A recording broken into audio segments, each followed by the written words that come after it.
How's it going, everybody? This is Dominic Minchella. I am the Kansas City Chiefs beat writer for On SI and the host of the Kansas City Chiefs Insider Podcast. Thank you guys so much for stopping in today as we've got some roster updates for you. A part of being the beat writer, while I might not always get to it as an article, you can be sure to check out the podcast always, and I will give you some updates about the Kansas City Chiefs. So as we know from the first preseason game against the Arizona Cardinals, where the Kansas City Chiefs, they did drop, unfortunately, 20-17, was filled with a lot of ups and downs, positives and negatives. Some of the positives could be taken that some of the rookies were starting to move in the right direction, whether they be undrafted free agents or from the 2025 NFL draft class. They are starting to they're getting their first taste of what it's like to be an NFL player out there against other first-time NFL players or veterans for that matter. But some negatives came from the game. As we know, Deion Bush, he tore his Achilles. He will be out for the entirety of the season. And as well as what we've been told by head coach Andy Reid, Janaris Robinson, free agent veteran signing this offseason by the franchise.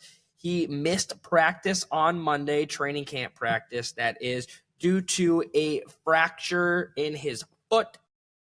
He did not give a in-depth reason or how long he will be out for. He did say that it was on his little toe. So hopefully he was able to come back ready to play sooner rather than later. Unfortunately, though, he does have to go to the injured reserve, meaning that the Kansas City Chiefs had to kind of look for a player to fill. And that is a topic of today's podcast. The Kansas City Chiefs, they have signed Nate Matlack. He was an undrafted free agent. He is a former Kansas State player, as well as with spending some time with Pittsburgh. It is a defensive move where it is likely a depth piece, but when you look at Bush and Robinson, they're both kind of viewed that way, who have like the up and coming. While it is that Robinson likely is to return at some point this season, hopefully, like I said, relatively soon, Bush will not. And you're going to have defenders at the ready, whether they be on the practice squad or if they sit on the bench most of the year. But Matlack, here are some breakdowns of him if you have no idea who he is. From what I just previously said, from 2021 to 2023, he was with Kansas State. It's a move that the Kansas City Chiefs often like to do with undrafted free agents, or in their draft picks. We saw it a lot this year. There's been a lot of connections that have been brought into the system or the organization for the Kansas City Chiefs.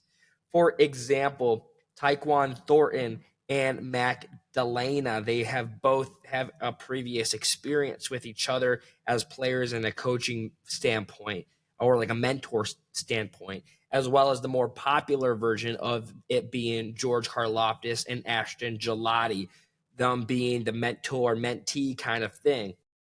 The fact that Matlack had been to Kansas State probably stood out for the Kansas City Chiefs. He's somewhat familiar with the area, and it wouldn't be too much of a transition while he's looking to make a name for himself in the National Football League. But that was from 2021 to 2023. Last season he spent with Pittsburgh, and throughout his collegiate career, he has played in 52 games. He has 61 combined tackles, 48 of which were solos, as well as 14 and a half quarterback sacks. He also has a few passes defended to be noted in there. However, he's got the stats and he saw the improvement as he went on in his collegiate career. For example, he was a guy who was able to see his progression increase, so much so that from his freshman year with Kansas State, he had 3.5 quarterback sacks, and to his first year, his senior year with Pittsburgh, he had 5 quarterback sacks. So it's kind of the progression that you like to see. He also had 1 forced fumble and 3 passes defended. When looking at his PFF, though, or the PFF big board of what they typically do ahead of the 2025 NFL draft, in edge defenders or defensive linemen, Matlack was ranked 38th on PFF's big board, given the analysis of, or 38th in terms of the position, 344th on the big board. The analysis goes as follow for Matlack. Matlack has the height and length to play on the edge, but he still needs to fill out his frame considerably. He lacks quick twitch explosiveness off the snap and struggles to maintain his balance when working off blockers. 17 of his 37 pressures last season were either unblocked or cleanups, and he will need to improve his play strength if he gets those snaps at the next level. Now, as we know, the Seattle Seahawks are next on the Kansas City Chiefs preseason schedule, so it is likely that the Chiefs will toss out Matlack in hopes to see of what he's got.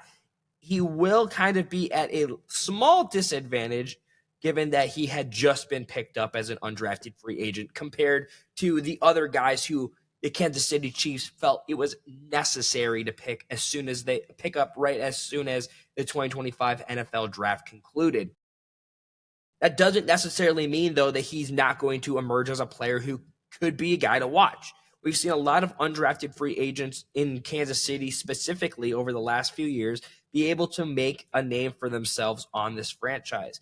It is difficult in itself when there's such a star-constructed roster to find a lot of places for these players, whether they be undrafted or drafted, to kind of climb up the ranks. But certain players, they just need to be given the opportunity.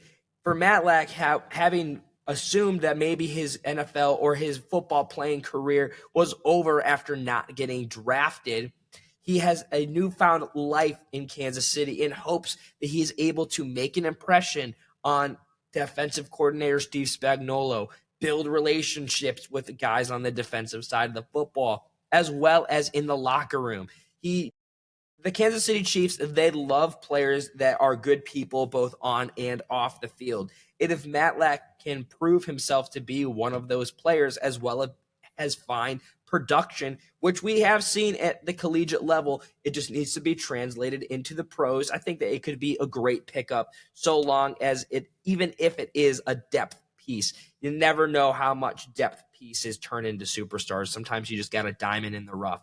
Not saying that he is or he couldn't be or he can't be, but there is a potential. I'm a very optimistic guy. I like to think of things with a glass half full mentality. That being said, though, you should be following me over on X at Dom Minchella to make sure you miss no Kansas City Chiefs news. I post and repost every single day. You can also follow us over at KC Chiefs on SI over on X, formerly Twitter. All of our content is exclusively free to you. That being said, ladies and gentlemen, be sure you drop a like and follow along the Kansas City Chiefs Insider Podcast as the regular season is just around the corner. You're not going to want to miss it. Kansas City Chiefs on SI is the place to get your Kansas City Chiefs news. As always, be kind to one another, and I'll see you tomorrow.